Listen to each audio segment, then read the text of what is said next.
Hi guys, अगर आपने CBSE का कंपार्टमेंट एग्जाम दिया था और कंपार्टमेंट में वापस से कंपार्टमेंट आ गया एंड आपके पास ऐसा लग रहा है कि कोई भी ऑप्शंस नहीं है, तो मैं आपको बता रहा हूँ कैसे आप अपने री एग्जाम्स को वापस से दे सकते हो एंड कैसे आप पास कर सकते हो। सारे ऑप्शंस जो अवेलेबल होते हैं वो मैं बताऊंगा। बहुत ही कम फीस में सब कुछ करना होता है, वापस से स्कूल जाने की जरूरत नहीं होती।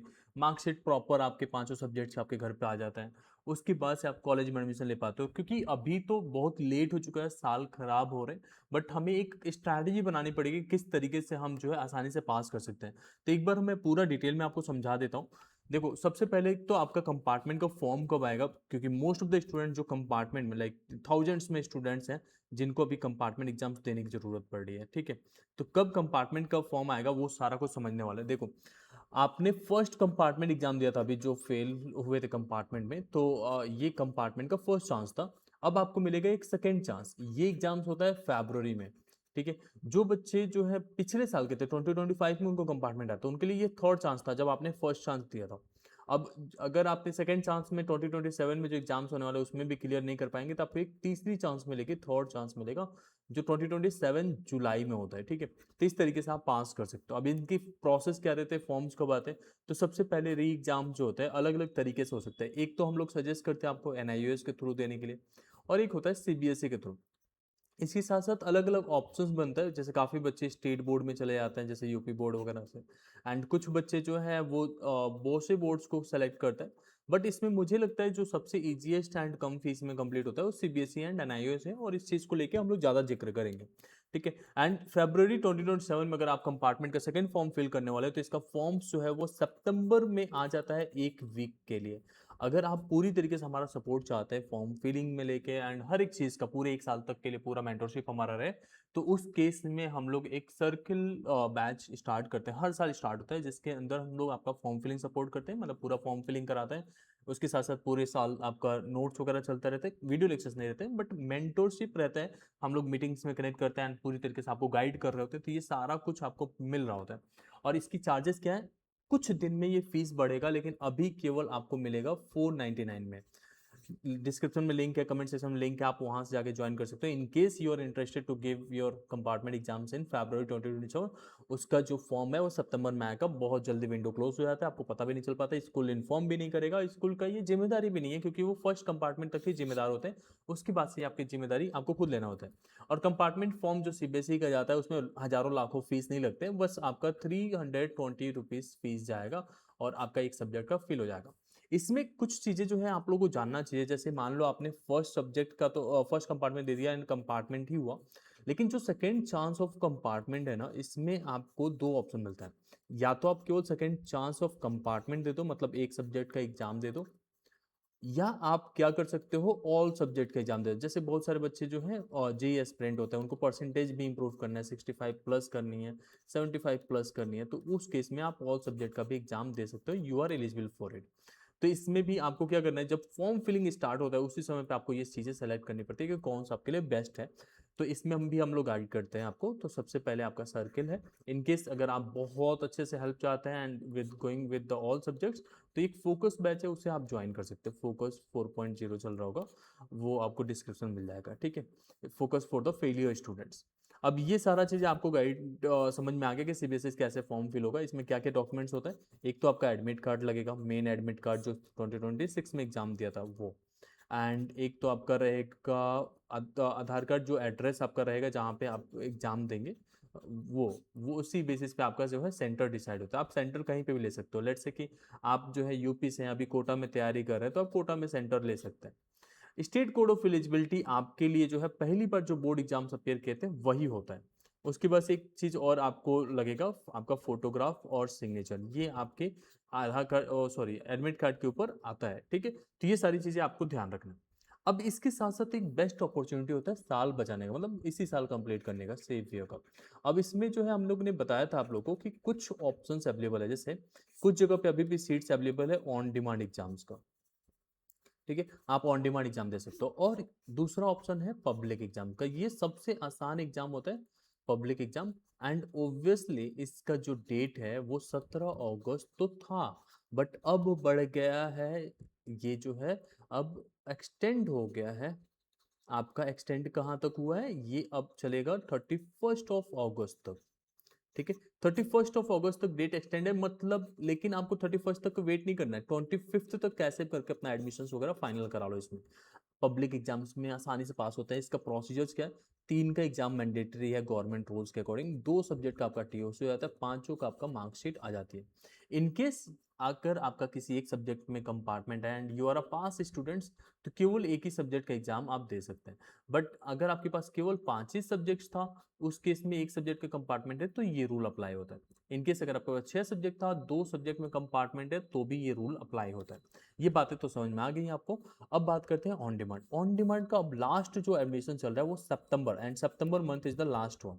इसमें अगर आप एडमिशन लेते हैं तो आपका जो रिजल्ट है वो अक्टूबर नवंबर तक आ जाता है। अक्टूबर के एंड तक पॉसिबिलिटीज है, बट नवंबर फर्स्ट वीक तक लेके चलो।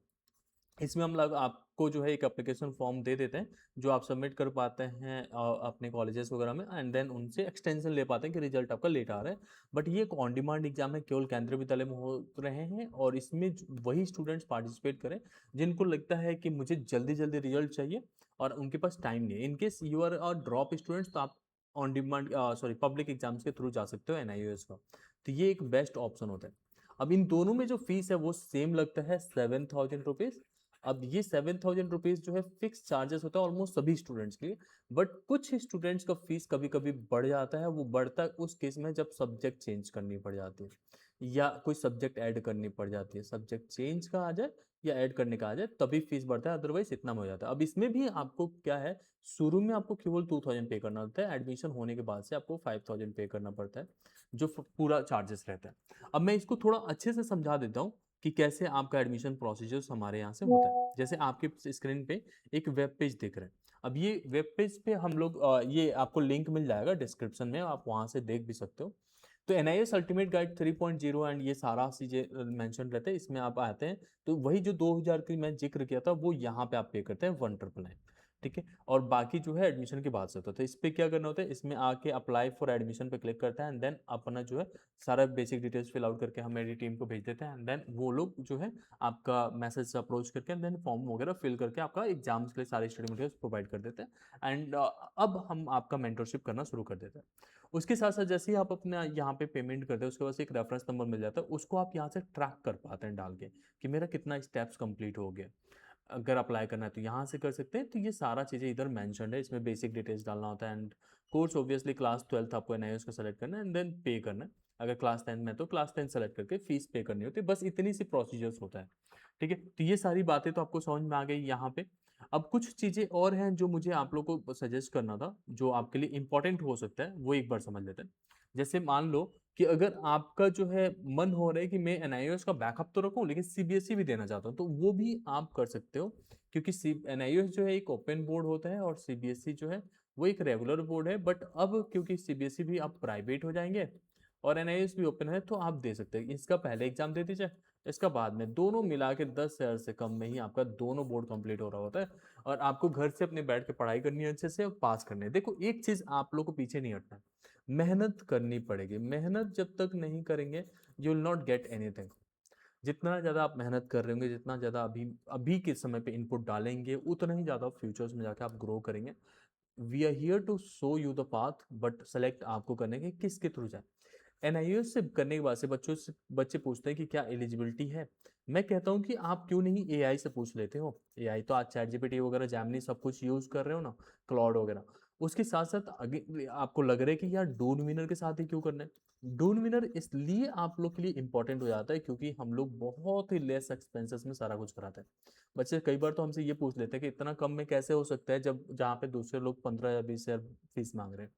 तो वो होता है, और सारे बच्चे पास भी होते हैं यहाँ पे, बस थोड़ा सा मेहनत करनी होती है। जिस तरीके से हम बताते हैं वैसे कर लेते हैं तो यू कैन इजीली पास। बहुत मुश्किल नहीं होता ये सब। और एक और चीज आप ध्यान देना, इनके जैसे मैंने कहा कि एआई से आप पूछो एनआईओएस कितना वैल्यूएबल है, कैसे मैं कॉलेज में एडमिशन ले सकता हूँ कि नहीं, ये कॉलेज एक्सेप्ट करेगा नहीं, वैसे ही आप डून विनर के बारे में भी गूगल पे सर्च कर लोगे। इनकेस अगर आपको ट्रस्ट इशू या यहाँ से होगा कि नहीं होगा इस तरह का डाउट है, तो आप एआई से पूछेंगे, डून विनर के बारे में भी सारा एआई आपको बताएगा। कोई भी I, we are not funding AI, तो वो आपको सही चीज बताएगा कि आपका कैसे प्रोसीजर डून विनर करता है। ठीक है, तो ये सारा कुछ आपको समझ में आ गया। In case you are interested for CBSE, go with the circle अगर आप दोनों के लिए इंटरेस्टेड है तो दोनों में आप इनरोल कर सकते हैं। इनकेस अगर आप एनआईओएस के लिए ही जाना चाहते हैं, एनआईओएस में 100% गारंटी है, अगर आपका एक सर पर आ गया है 100% गारंटी है, आप आराम से पास हो जाएंगे। बहुत इजी एग्जाम्स होता है, और सबसे बड़ी चीज ये है ना एनआईओएस में कि आपको जो है सिंगल सब्जेक्ट्स जो कंपार्टमेंट लगा था, लेट्स से एग्जांपल्स के लिए कि मैथ्स में लग गया, किसी बच्चों को फिजिक्स में होगा, किसी का बच्चा अकाउंट्स में होगा। अब मान लो मैथ्स में लग गया, मैं चाहता हूँ ये सब्जेक्ट को चेंज करना, तो आई कैन चेंज इट। ठीक है, लेट्स से कि मुझे चेंज नहीं करना, अब मैं क्या करूंगा, फिजिक्स एंड केमिस्ट्री का मार्क्स को ट्रांसफर कर दूंगा, टीओसी हो जाएगा, क्योंकि इसमें तो ऑब्वियसली पास होऊंगा। अब हमारे पास बचा क्या, मैथमेटिक्स, इंग्लिश और फिजिकल एजुकेशन। तो मैं मैथ्स, इंग्लिश और फिजिकल एजुकेशन इनका एग्जाम दूंगा, और इसमें तो इंग्लिश और फिजिकल में तो कोई भी पास कर जाता है। मैथ्स बच रहा, मैथ्स में इतना इजी एग्जाम्स आता है कि आप आराम से पास कर जाए। तो अब इजी क्यों है मैं बताता हूँ। मैथ्स का पेपर आएगा 100 मार्क्स का पूरा। ठीक है, 100 मार्क्स में से आपको 50 नंबर का जो पेपर होता है उसमें एमसीक्यूज पूछता है, फिल इन द ब्लैंक्स पूछता है, मैचिंग पूछेगा आपसे, उसके बाद से ट्रू एंड फॉल्स पूछेगा। तो बताओ, अगर ट्रू एंड फॉल्स वाली चीजें अगर आपके एग्जाम्स में आ रहा है तो क्या आप कर नहीं सकते। ये 50 नंबर का रहेगा पूरा, एक एक नंबर का। उसके बाद से जो रिमेनिंग 50 मार्क्स है उसमें आपका सबसे ज्यादा पोर्शन हो जाता है मैट्रिक्स का, डिटर्मिनेंट्स का, कुछ रिलेशन एंड फंक्शन का आ जाता है। बहुत मुश्किल चीजें नहीं आता, इंटीग्रेशन भी है, ये नहीं कह रहा हूँ इंटीग्रेशन नहीं है, बहुत सारे बच्चों को नहीं समझ में आता, बट इंटीग्रेशन में थोड़ा सा कम है। ऐसा नहीं सीबीएसई जैसे लगभग 10-12 नंबर का इंटीग्रेशन ही डाल दिया। डिफरेंशियल इक्वेशंस भी है, कुछ 11th के एक दो चैप्टर्स भी इंक्लूड हुआ है, बट ये सारे के सारे आसान है एंड स्ट्रेट फॉरवर्ड क्वेश्चन है। In case you will go on the Google and search it for the question paper, आपको मिल जाएगा सारे पेपर्स, आप एनालिसिस करो, समझो कि क्या मैं देना चाहिए नहीं देना चाहिए। But I can guarantee you ये आपका 7,000 रुपये बहुत बड़ा रिलीफ बन जाता है कि पहले ही आप पास हो गए। प्लस आप चाहे तो सीबीएसई का भी दे दीजिए। एक चीज ध्यान रखना, दो बोर्ड से आप जो है 12th कर तो लोगे, लेकिन दोनों को एक साथ यूज करके कहीं आगे ग्रेजुएशन में नहीं जा सकते। जैसे आप जो है, अगर मैं मान लो कि मैं क्या कर रहा हूँ, एमएससी कर लिया, अब मुझे एमएससी से जॉब अब नहीं मिला, तो मैं एमबीए भी करूंगा, दोनों तो मास्टर डिग्री है ना, तो दोनों कर सकता हूँ। लेकिन ये दोनों को एक साथ नहीं कर सकता, इसीलिए एनआईओएस में करना है तो आप अक्टूबर में कर लो, सीबीएसई के एग्जाम्स फरवरी में होगा, ये कर सकते हो। अगर आपने एनआईओएस में फेल हो गए तो ये वाला काम करेगा, एनआईओएस में वैसे बच्चे फेल नहीं होते हैं, लेकिन जिसमें गुड परसेंटेज आ जाता है वो परसेंटेज आप लेके आगे कॉलेज में एडमिशन ले लेंगे। कोई और भी तरीके की हेल्प चाहिए हमसे, आप जानना चाहते हैं कि कैसे आप हमारे से बात होगी, तो आप इस नंबर पे कनेक्ट कर सकते हो, 8874042453। इस पे हम लोग पूरी तरीके से अवेलेबल हैं, आप इस पे व्हाट्सएप कर लेना इनकेस अगर आपका कॉल्स रिसीव नहीं हो रहा है तो। एंड ऑब्वियसली लिंक हमने डिस्क्रिप्शन में दे रखा है, दोनों आप अभी ज्वाइन कर सकते हो, जितना जल्दी ज्वाइन करेंगे उतना जल्दी आपका सारा प्रोसीजर हम लोग कंप्लीट करते हैं। Take care guys, good night.